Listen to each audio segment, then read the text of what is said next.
우리가 하나님의 말씀을 들을 때 즐겁게 듣고 반갑게 받아들이는 말씀도 있지만 듣기 불편하고 받아들이기 부담스러운 말씀도 있습니다.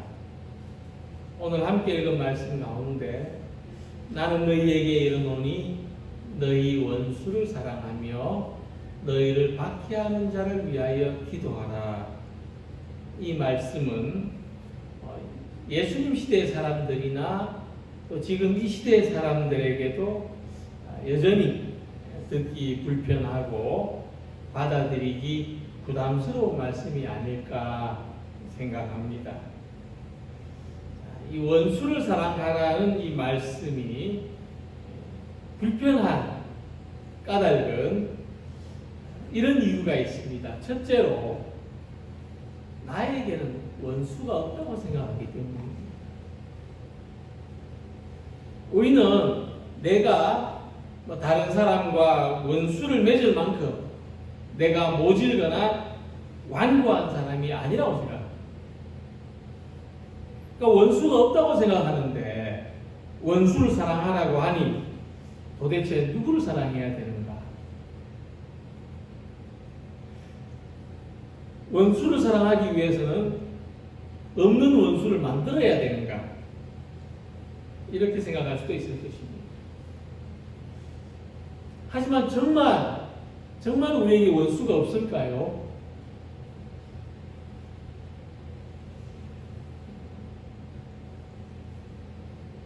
근데 여기서 이 원수는 죽도록 사무칠 만한 원한을 가진 사람만 의미하는 것이 아닌 말씀입니다.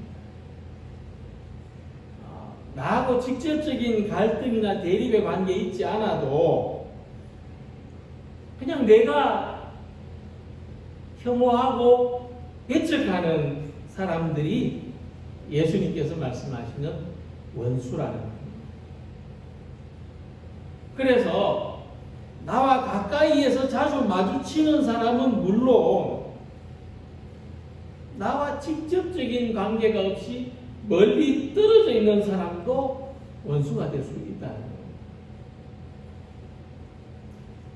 그 사람이 누구든지 지구 반대편에 살든지 나하고 일면식도 없는 사람이든지 내 마음으로 저 인간 혐오하고 배척한다면 그가 나의 원수라는 말씀입니다. 둘째로 원수에 대한 나의 행동이나 태도가 옳다고 생각하기 때문에 원수를 사랑하라는 말씀이 불편하게 들립니다. 내가 지금 하고 있는 게 옳은데 사랑하라는 말이죠.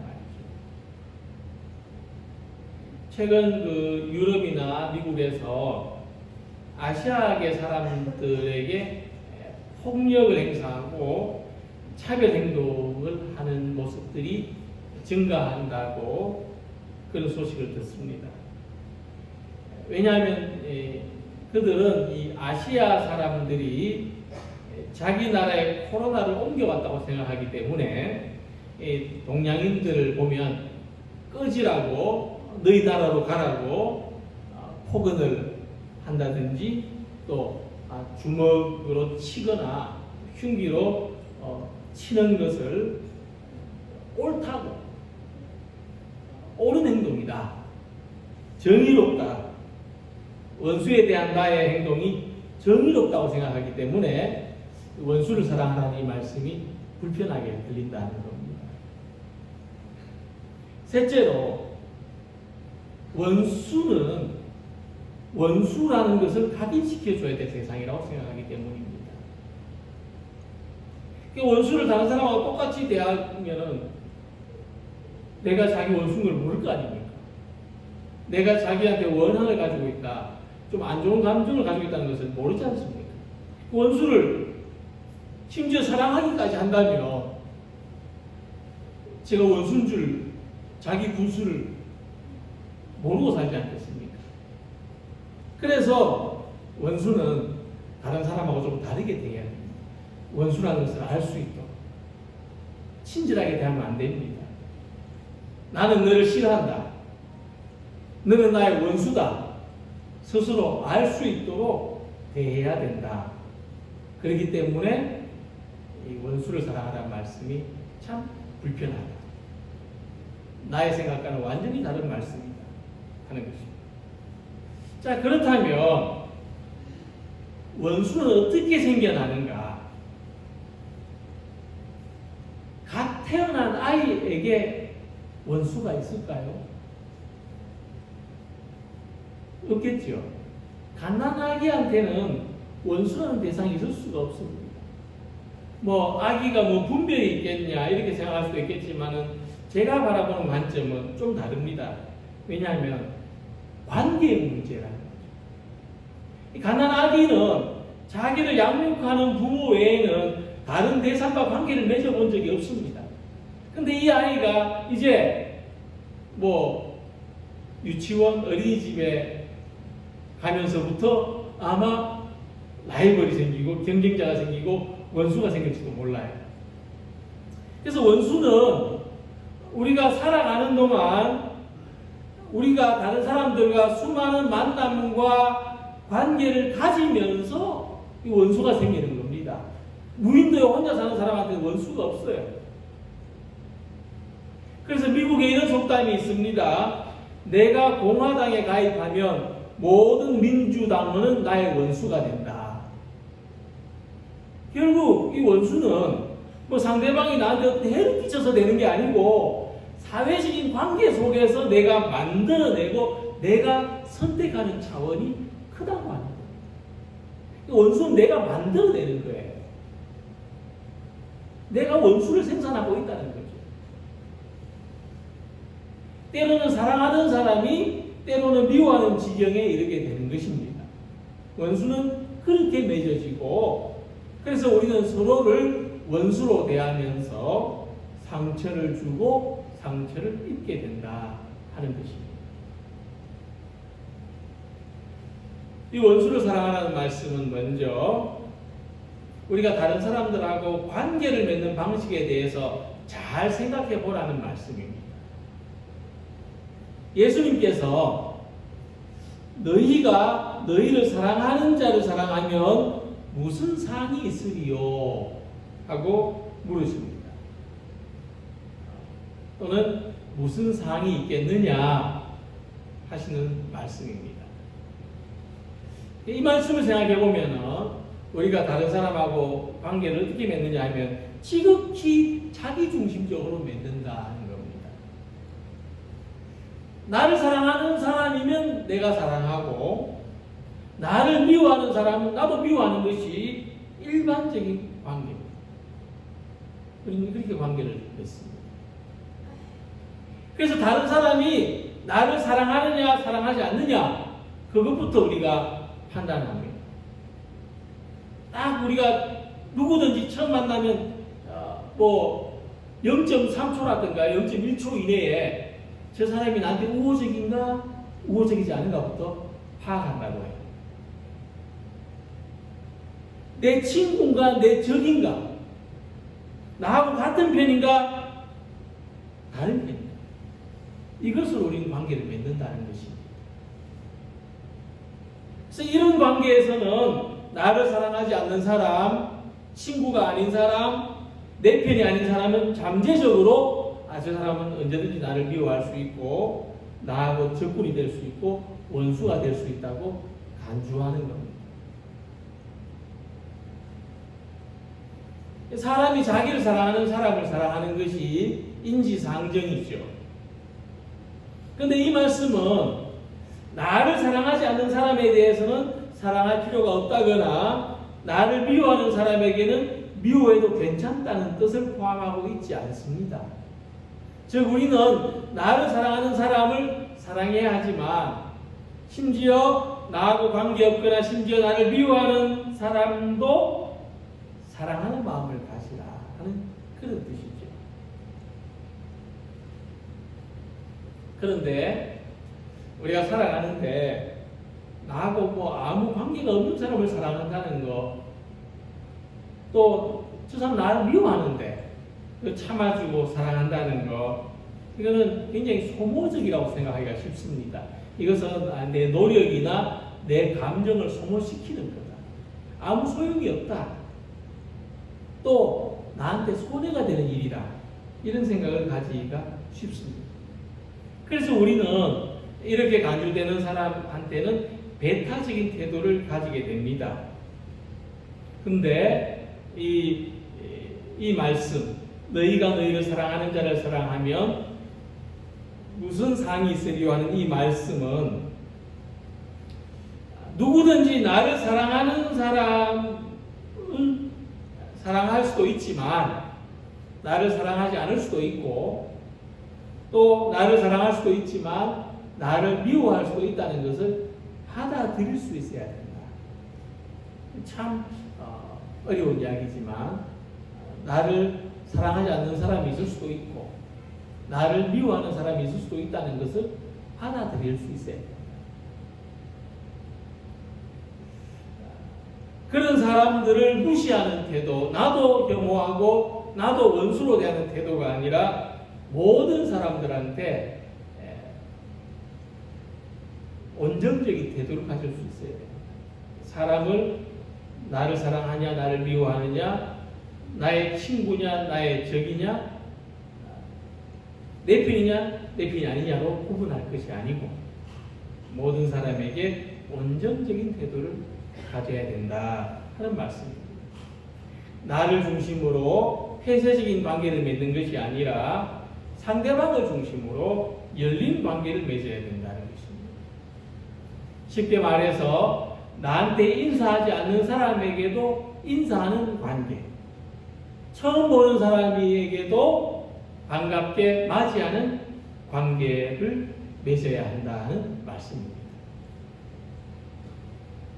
그래서 교회의 특징 가운데 교회는 다른 사람들에 대해서 환대하는, 모든 사람을 환영하는 공동체라는 것입니다.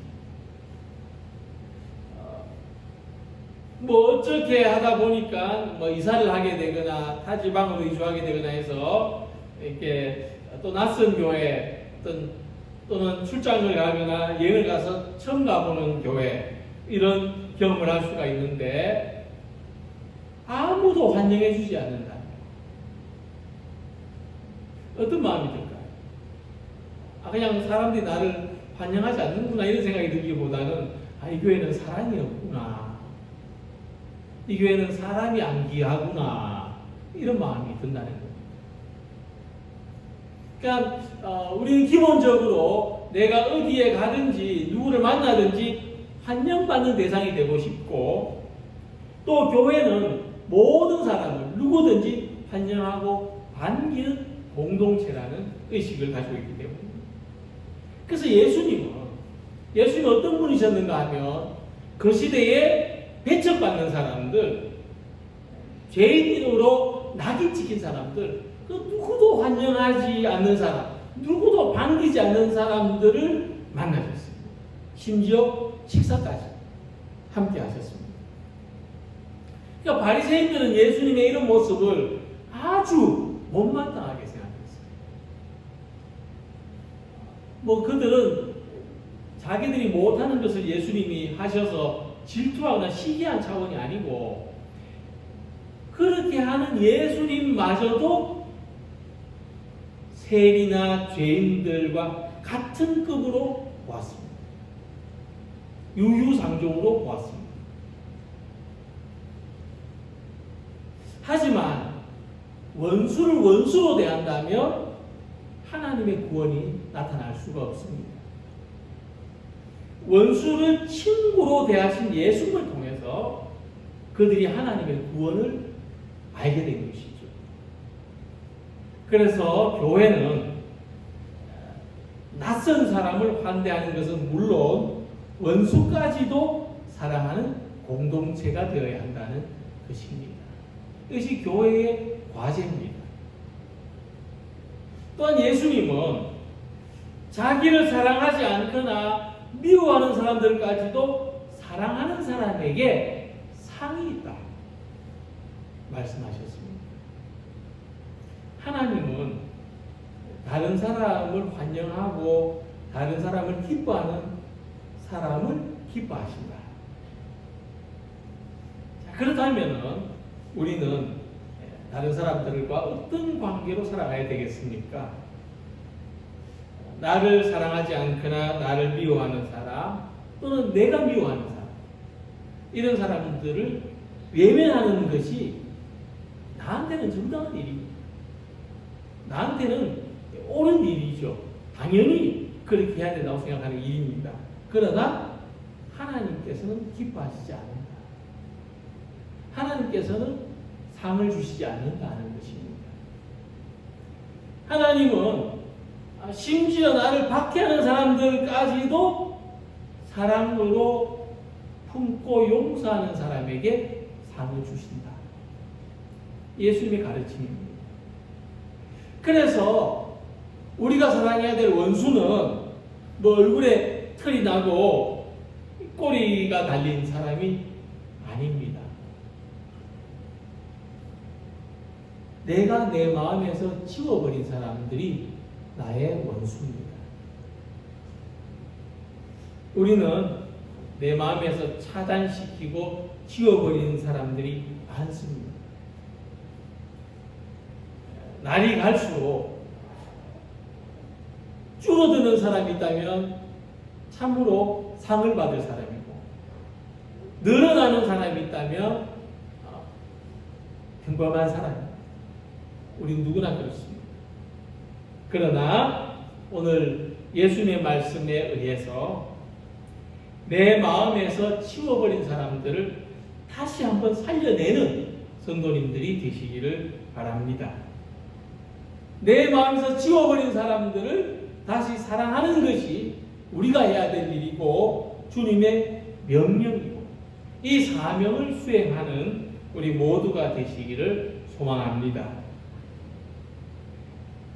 예수님은 이렇게 하면 하늘 아버지의 자녀가 된다고 말씀하십니다. 그러니까 하나님의 사랑을 받는 자녀는 원수까지도 사랑하는 사랑입니다. 원수까지도 사랑하는 것이 하나님의 자녀, 하나님을 믿는 신앙인의 도리라고 예수님께서 가르쳐 주십니다. 우리가 하나님의 자녀로 살아가는데 제일 중요한 게 무엇일까요?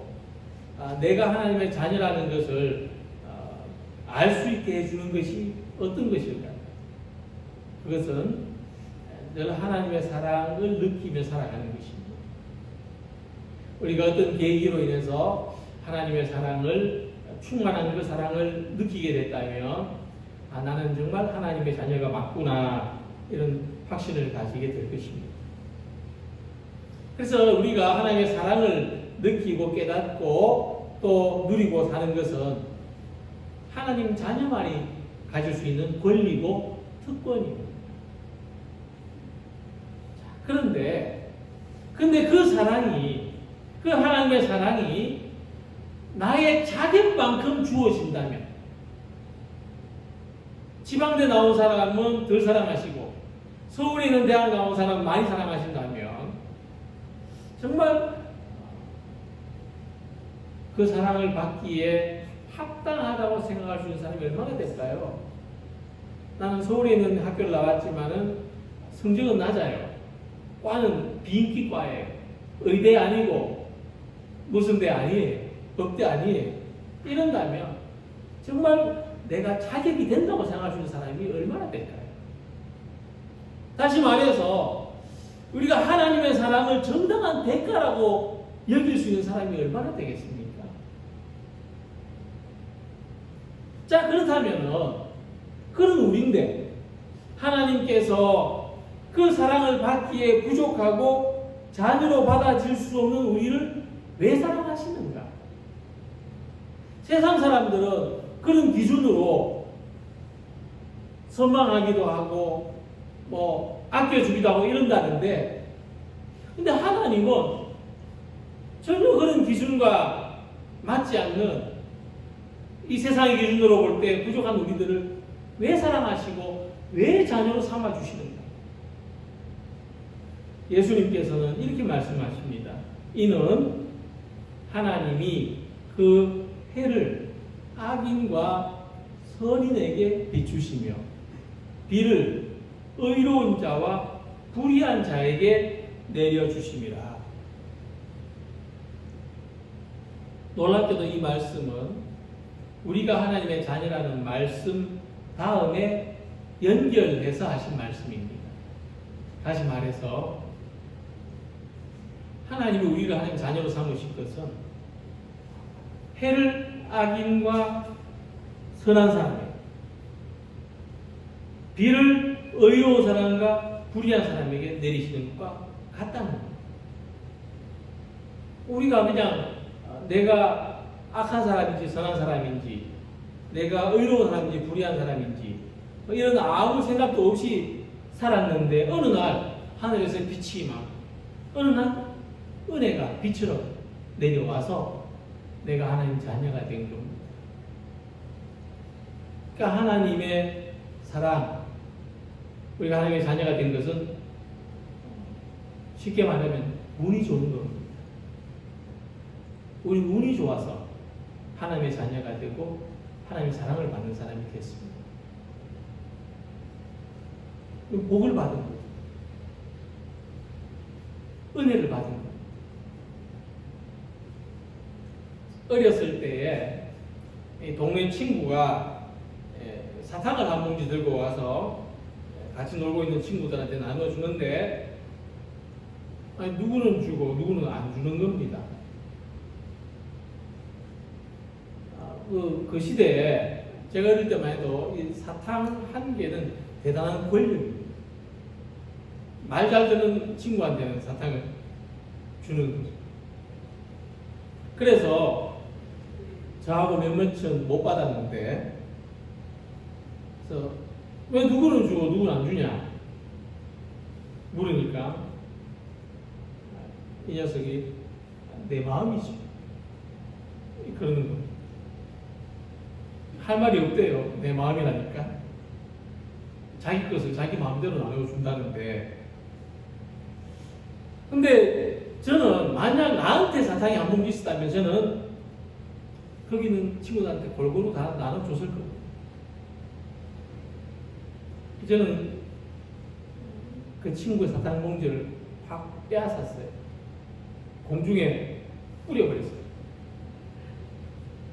내 마음이야! 이러고 도망쳐왔어요.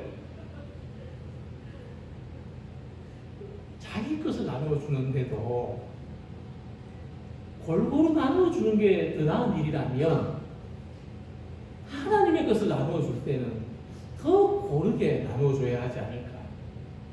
저는 그것이 옳다고 생각합니다. 하나님의 사랑은 내게 아닙니다. 하나님이 우리에게 나누어 주시는 거예요. 우리한테 하나님 사탕 한 봉지씩을 준 거예요. 그 사도 바울은 그것을 알았습니다.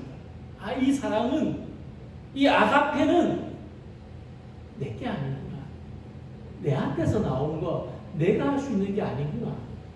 하나님의 선물이구나. 그걸 알았어요. 그래서 이 십자가의 사랑을 헬라인에게도 유대인에게도 차별하지 않고 골고루 나누어 줘야 한다고 생각을 했습니다. 심지어 특권이 아니고 빚진 자의 마음으로 이 일을 한다고 했습니다. 헬라인이나 야만인이나 지혜 있는 자나 어리석은 자에게 다 내가 빚진 자. 그러므로 나는 할 수 있는 대로 로마에 있는 너희에게도 복음 전하기를 원한다. 하나님은 그 사랑을 할 수 있으면 더 많이 나누어 주라고 부족한 우리들을 자녀로 삼아 주신 것입니다. 그리고 우리에게 먼저 사랑을 베푸시고 그 사랑을 아직 모르는 사람들한테 나누어 주라고 하십니다. 하나님의 사랑은 그래야 완성이 되는 겁니다. 우리가 살면서 뭐 길게는 3대, 4대의 가족을 봅니다만은 이제 그것이 우리 삶의 완성이라고 여기는 거죠. 이처럼 하나님의 사랑이 우리에게 전해지고 우리에게 주신 하나님의 사랑이 또 다른 누구에게인가 최소한 이렇게 이 과정을 이루는 것이 우리가 사는 동안에는 하나님의 사랑을 완성하는 겁니다.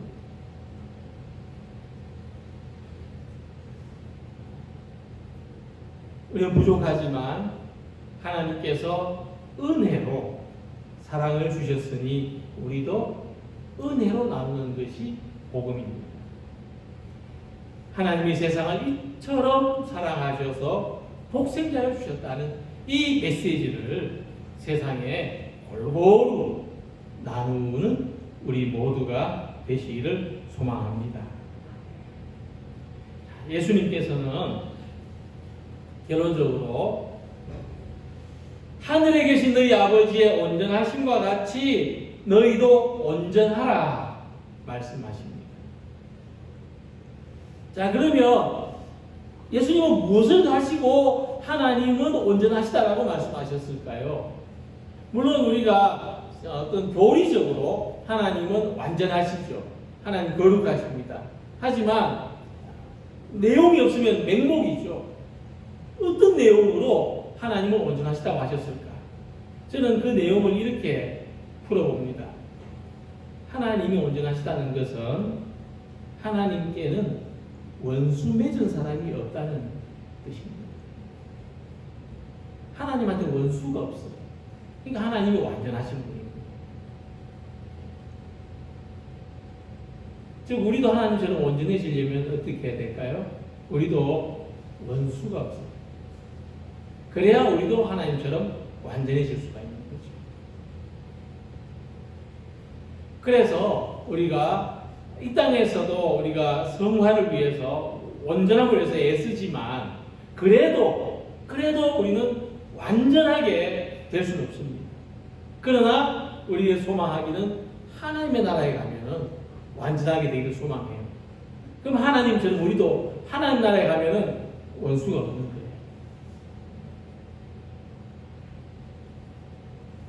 참 이것은 굉장한 이야기입니다. 굉장한 이야기예요.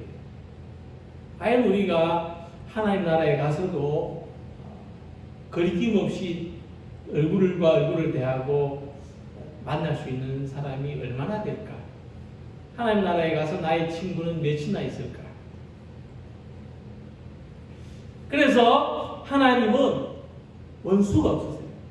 어느 누구와도 하나님은 원수로 지내시지 않습니다. 심지어 우리가 하나님과 원수가 되었을 때도 하나님은 우리를 위해서 독생자 예수 그리스도를 보내주셨습니다.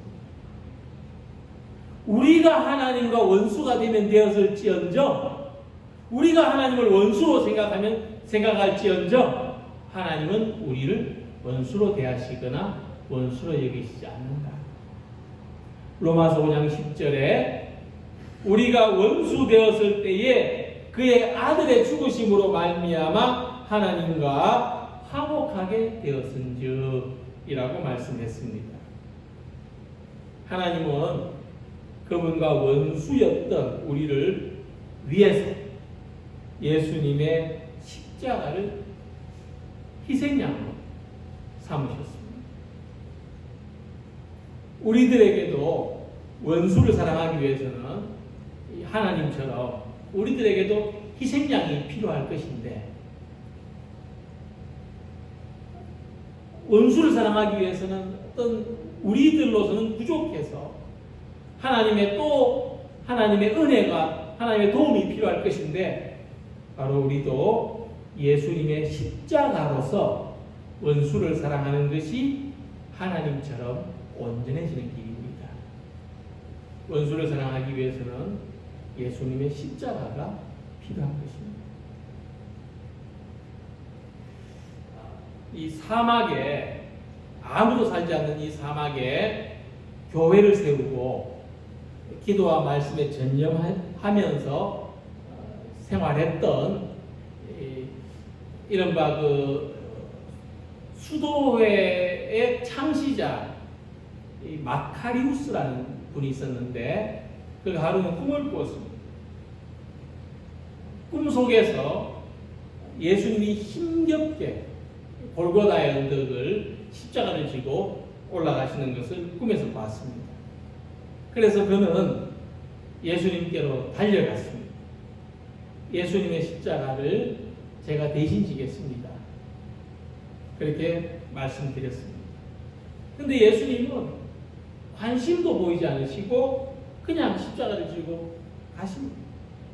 그는 또 주님한테 달려가가지고 붙들고 간청했습니다. 예수님, 제발 이 십자가 제가 지게 해주십시오. 근데 또 여전히 예수님은 십자가를 지고 가십니다. 그 마지막으로 또 달려가서 예수님, 제발 이 십자가를 제가 한 번만 질 수 있게 해주십시오. 그랬더니 예수님이 서서 자기와 예수님이 맨 처음 만났던 그곳을 가리키면서 너의 십자가는 저기에 있다. 너의 십자가는 저기에 있다. 그러십니다. 그래서 그가 그 자리로 달려가 보니까 맨 모래바닥에 십자가 하나가 나뒹굴어 있는 거예요. 그래서 그는 그 십자가를 졌는데, 근데 딱 맞더래요. 자기 몸의 일부인 거죠. 그 십자가를 지고 예수님한테 얼른 달려왔는데 와서 보니까 예수님의 십자가가 사라진 거예요. 그래서 주님의 십자가는 어디로 갔습니까? 물으니까 예수님께서 이렇게 말씀하십니다. 아들아, 네가 사랑하는 마음, 억지로가 아니고 사랑하는 마음으로 너의 십자가를 지는 것이 나의 십자가를 지는 것과 같다. 교회사에서 내려오는 아주 유명한 이야기입니다. 우리가 사랑으로 짊어져야 될 예수님의 십자가가 있다면, 우리가 평생토록 짊어지고 가야 할 나의 십자가가 있다면 원수를 사랑하는 것입니다. 내가 원수라고 생각하지 않았지만 내가 사람들한테 저 사람 나의 원수가 아니다라고 부인하지만 실제로는 원수처럼 대했던 것을 인정하고 받아들이는 것이 십자가를 지는 것입니다. 내가 정의롭고 내가 옳다고 생각해서 다른 사람을 원수로 만들었던 그 관계를 푸는 겁니다. 원수를, 진짜 원수가 맞아요. 그런데 원수로밖에 되지 못했어요. 그 나의 연약한 모습을 되돌아보는 겁니다. 이 십자가를 지고 살아갈 때 우리는 하나님 아버지께서 온전하게 여기시는 사람이 되어가는 것입니다. 그래서 우리가 원수를 사랑하고 우리가 악하다고 생각하는 사람들을 위해서도 기도하는 것은, 그러면 원수가 변화되겠지. 그러면 상대방이 바뀌겠지. 내 가족이 달라지겠지. 그래서라기보다는 하나님 앞에서 내가 온전해지기 위해서, 나의 신앙을 위해서라고 할 수 있을 것입니다. 그리고 내가 온전하게 된 다음에는, 내가 온전해지고 있다면 또 내가 원수처럼 여기는 사람들과 또 악한 사람들이 변화되는 것을, 또 이 세상도 온전해지는 것을 기대해 볼 수가 있다는 것입니다.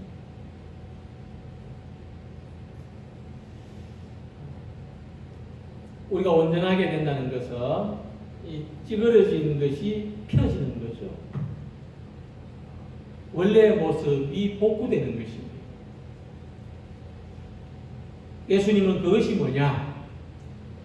우리가 갓난아기였을 때는 원수도 없고 미워하는 사람도 없었던 것처럼 원수를 사랑하며 핍박하는 자를 위해서 기도하는 것이라고 말씀하십니다.